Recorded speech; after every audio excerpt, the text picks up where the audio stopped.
Should women who abort their children be prosecuted for murder? Let's talk about it.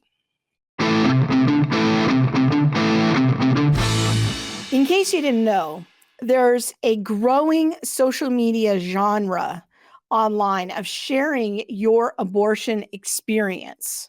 So much for safe, legal, and rare. Now we are going to film ourselves and put it out there for the world to see how we do abortions. Here's just one disturbing example. This was posted by Laura Clawson sometime back on X, and this was her caption. Laura is a strong pro-life advocate. I believe she's in Canada. It's easy to have the murder weapon mailed to you discreetly. You can murder your baby from the comfort of your own home. They'll even send you tea and candy. And you scroll down and watch this very disturbing video. How simple an at-home abortion can be. So Caref sent me a care package, and this is what's inside. So first off, the packaging is super discreet, and you know it's discreet because even though I knew this package was coming, as soon as I got it, I ripped it open like, ooh, what's in there? 10 out of 10 if you're trying to keep it low-key. Inside is my mifepristone, brand name Mifeprex. I would take one of these, followed by 4 misoprostols, which are also included. They also included an instruction guide with a little place to keep track of when you took your pills, which is super helpful. Bleeding will start within a few hours of taking the misoprostol, so there's a pad included to be prepared for that. They've also been kind enough to include a couple other things that'll help with common side effects. We've got ibuprofen and a heat pack to help with cramping. And we've got nausea pills, peppermint tea, and some mints to help with nausea. And lastly, there's a pregnancy test that you'll take 5 weeks after your abortion just to make sure it was successful. It's really that easy. I would pick a day where I don't have a lot else going on and turning it into a self-care, self-love abortion day. Take my pills, make that tea, light a candle, curl up on the couch with a heating pack and watch some holiday movies, you know. Abortions don't have to be this big scary event. It can be as simple as ordering a care package from Caref. If you have any questions, reach out. I am here to help. If that's not mildly horrifying for you, there's something wrong with your conscience. So let's talk about defining murder, since this poor young woman is a little confused.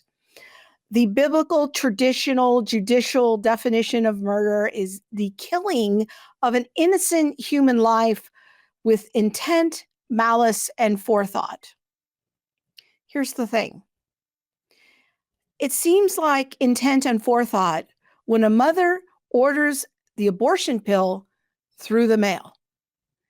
It seems like it is intent and forethought when a mother makes an appointment to go for an abortion in person when they have to set up the appointment, a couple of days before.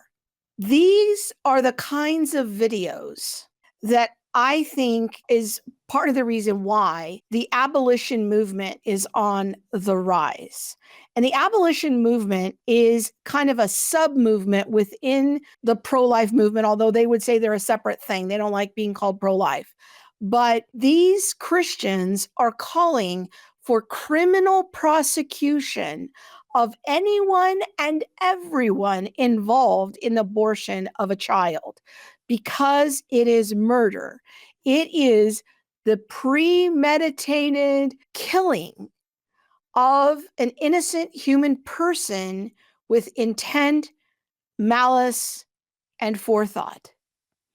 They want to prosecute everyone involved. So this means the mother, the doctor, the boyfriend, if he's pressuring her to do it, the mother, if the grandmother, if she's pressuring the mother to do it, whoever is involved in this abortion could be subject to prosecution. And this is what abolitionists are pushing for. The abolitionists say that the conversation around abortion is no longer about niceties. It's no longer about coddling the mother as being some kind of victim. The conversation needs to begin with the gospel and a call to repentance, probably in the reverse order. The call to repentance first and then the gospel. They feel like the standard traditional pro-life method, there's too much coddling, there's too much making the mother into a victim. Now, I have to admit, when I first heard of this perspective about a year and a half ago, I thought this was a really strange idea. But over time, as I have reflected on it, I can see that it's a principle that's just being consistently applied. If abortion is murder, which is what the standard pro-life position is, then doctors need to be prosecuted. And so do mothers who knowingly kill their children. Why should mothers be a special class of murderers who are protected from prosecution? This is one of the very provocative questions that abolitionists ask. It is a question that I think deserves thoughtful response and consideration. Now, you might be wondering, what about rape victims? What about women who are in human trafficking situations, who are forced into an abortion? Well, the abolitionists would say then that woman is not culpable. When a woman is forced against her will to have an abortion, she shouldn't be prosecuted. She is another victim in the situation, rather the person who forced her into it ought to be prosecuted. If you want to know more about the abolitionist point of view, I want to encourage you to check out a video. I'm going to link it in the description below, where I kind of did an overview, introduction, explainer video into the abolitionist perspective and how they try to differentiate themselves from the traditional pro-life approach. So what are your thoughts? Do you think women who abort their children should be prosecuted for murder? Should we start advocating for laws that provide equal protection for both the born and the unborn? Tell me your thoughts in the comments below. Thanks so much for watching.